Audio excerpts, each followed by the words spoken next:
मच्छर की शोक सभा। एक मेज पर मच्छर की बड़ी सी फोटो रखी थी।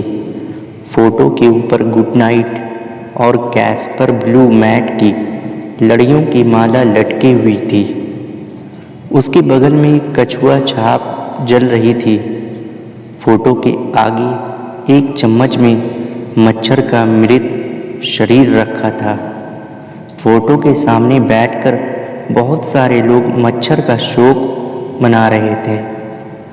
पहला आदमी ललुआ ने कहा, आज सुबह में उठा तो ऑल आउट के नीचे ये मरा मिला।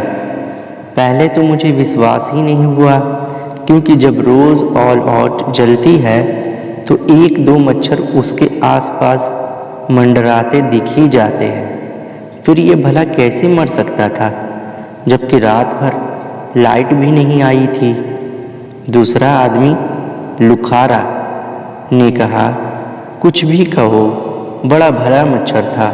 इसने आज तक कभी भी मेरे कान पर आकर भिन्न भिन्न नहीं किया। चुपचाप आता था और एक बूंद खून पीकर चुपचाप चला जाता था। ये नहीं कि किसी की नींद में खलल डालता। तीसरा आदमी कुचुम्भा ने कहा, हमने इसे मारने के लिए क्या क्या नहीं किया।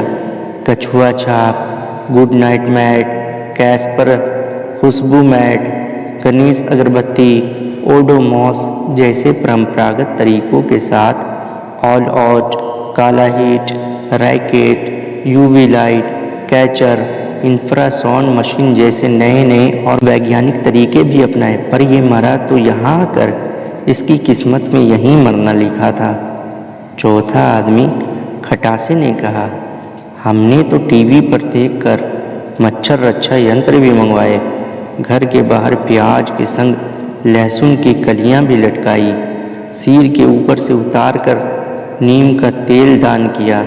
किसी ने कहा, आप पर काल मच्छर दोष है, तो 4 बुधवार 4 भिखारियों को 4 कंडे दान किए, पर सभी उपाय बेकार गए। 5वीं महिला जंगलिया ने कहा, एक बार हमारे ये 2 दिन के लिए बाहर गए, जब वापस लौटे तो पूरे शरीर पर लाल दाने। हमें लगा इन्हें माता निकल आई है। समझ नहीं आ रहा था इन्हें लाल चुन्नी उड़ाएं या झाड़ा लगवा लाएं। तब इन्होंने कहा कि मच्छरों ने काट काट कर ये हाल कर दिया है।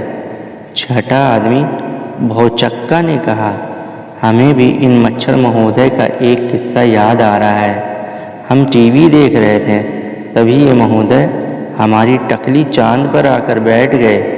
हमारी पत्नी ने जब मच्छर को एक जगह विराजमान देखा तो उनके अंदर ना जाने कौन सी आत्मा जाग गई। उन्होंने आँव देखा न ताव और पास रखे फूल झाड़ू, फूल ताकत से उस मच्छर यानी हमारे टकले पर दे मारी। फिर 5 मिनट तक हमारी आंखों के सामने बहुत सारे मच्छर नाचते रहे। शोक सभा चल रही थी कि तभी वो मच्छर उस चम्मच में से उड़ के भाग गया। फिर क्या था, मच्छर को मारने के लिए पूरे हॉल में तालियां बजने लगी। बीच बीच में किसी के गाल भी बज जाते।